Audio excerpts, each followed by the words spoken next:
Hello, it's been a while, but I have finally found some time to come back and do some maintenance on the Infiniti M56.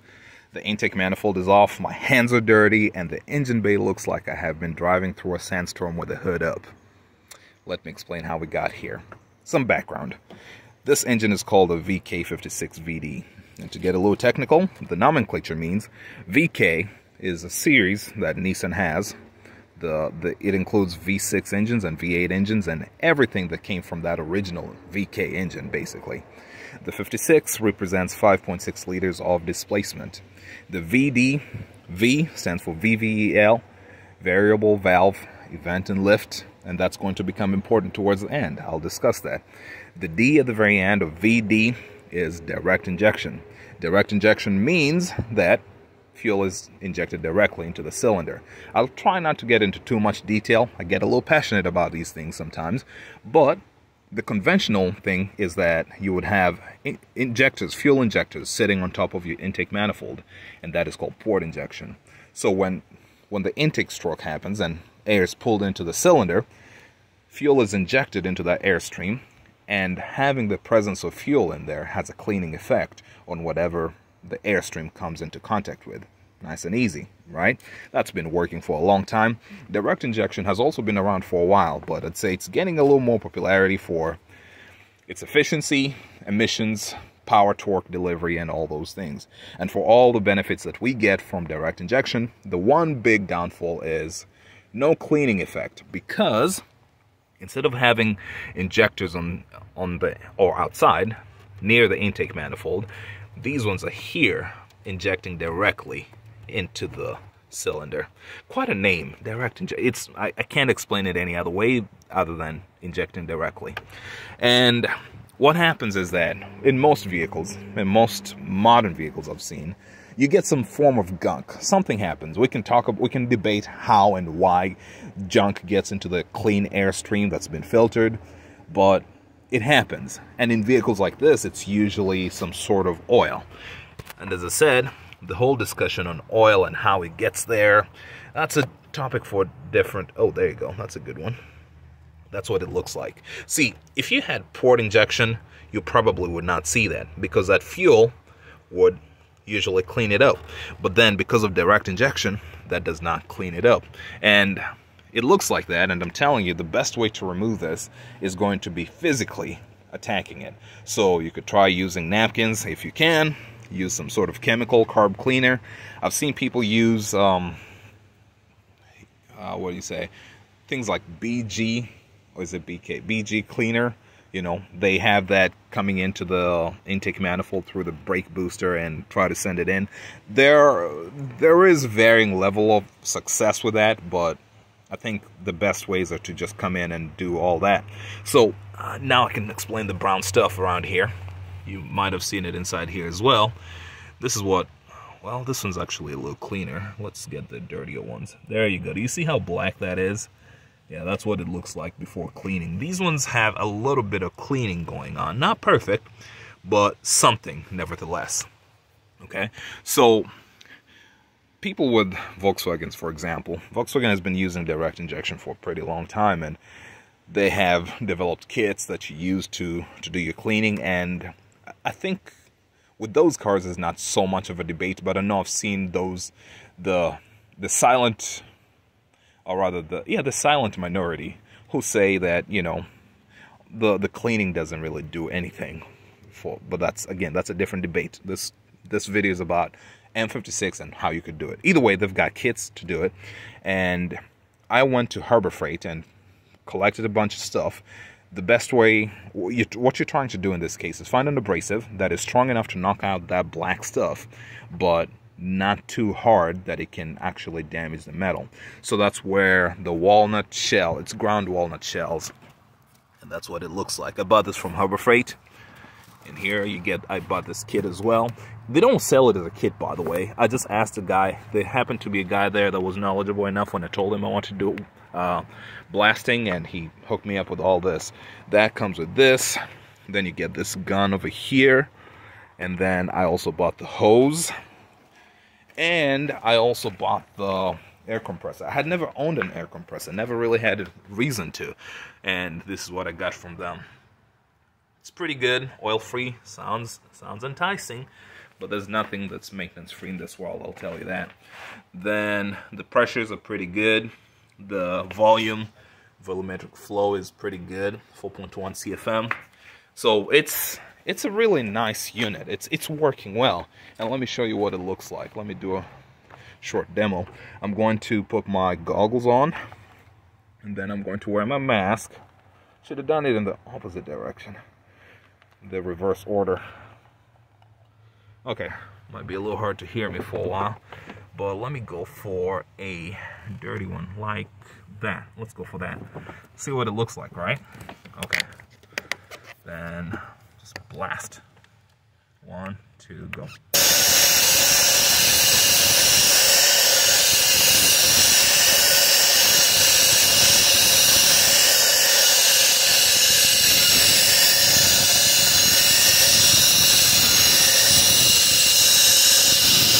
Okay, I'll stop now so you can see.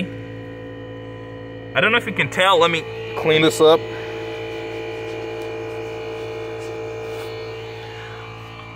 And plus, I'd like the air compressor to stop. Let me say that again. Plus, I'd like the air compressor to stop. So I'll just wait. Cleaned a little bit, not fully. Cleaned a little bit, not fully. Cleaned a little bit, not fully. Dirty. Can you see that? So there's a little bit of a difference, and I don't know if you noticed this when it was cleaning, but some black chunks were coming out as well. So that's what this abrasive is doing. And then I've got this mini shop vac that I have set up. Normally, this is what it looks like, and it doesn't really... It sucks decently, but it just doesn't go very deep. So I rigged it with this funnel. And what I do is I send it into those holes because it's now narrow enough to go in there. Turn it on.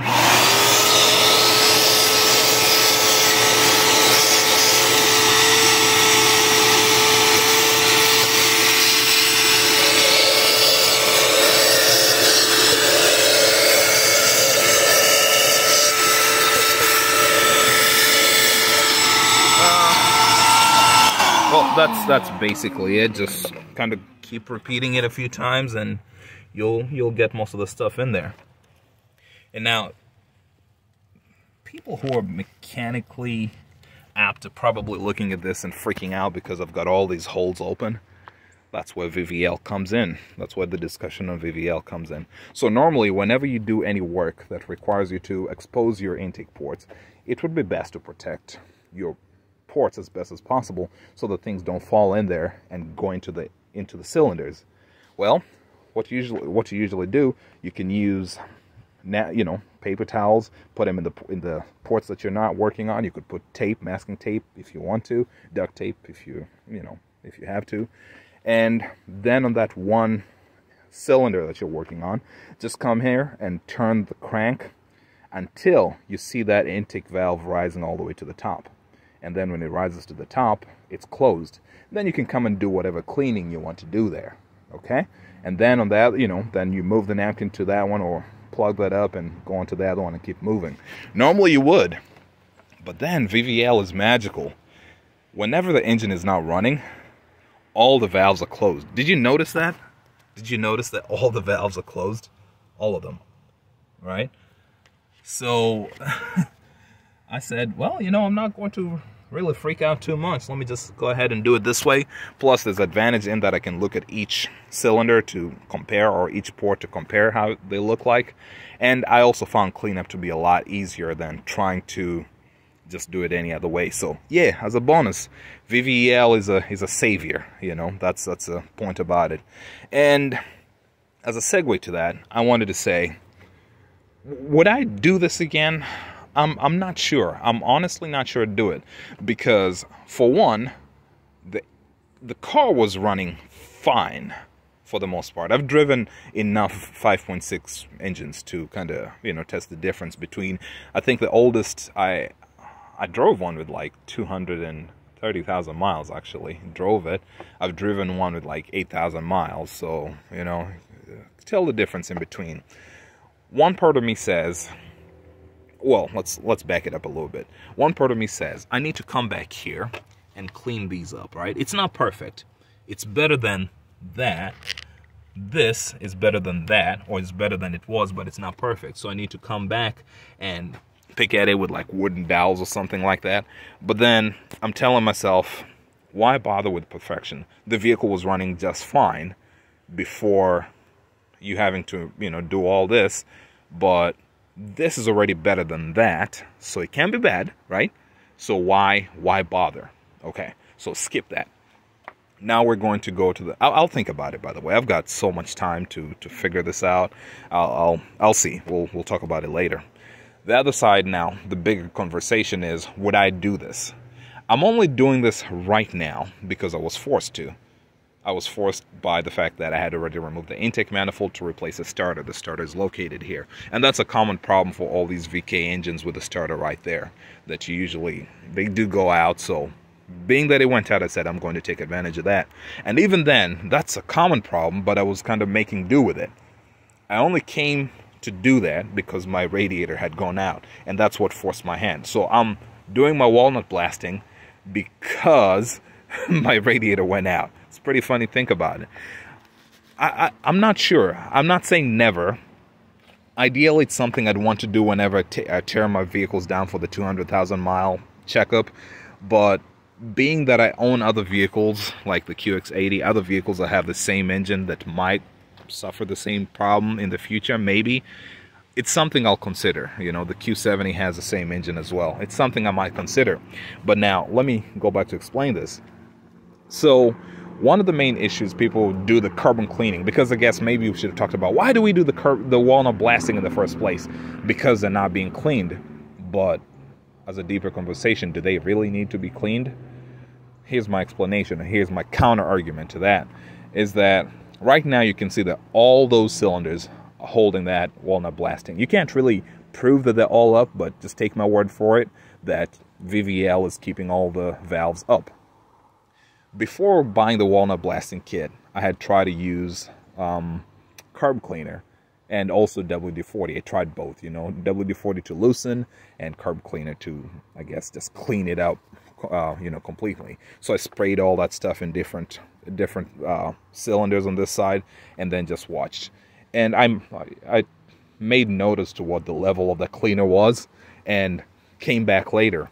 And funny enough, the cleaner had not disappeared at all. It was exactly at the same level, which to me proves that the valves were closed, right?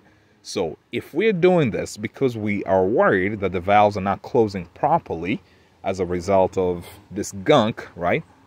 We just proved to ourselves that, no, they're fine. Everything is fine, the valves are closing well. Otherwise, I would have lost all those cleaners that I put in there, right? One argument. There is an argument as to, well, if you've got all that gunk over there, the air's not flowing through as well as it could be. Maybe I think that's that 99.99% efficiency you're chasing, because otherwise, I think in these engines, I think a lot of the characteristics are already made in the intake manifold, and then the cylinder, the piston characteristics as well. Just a thought.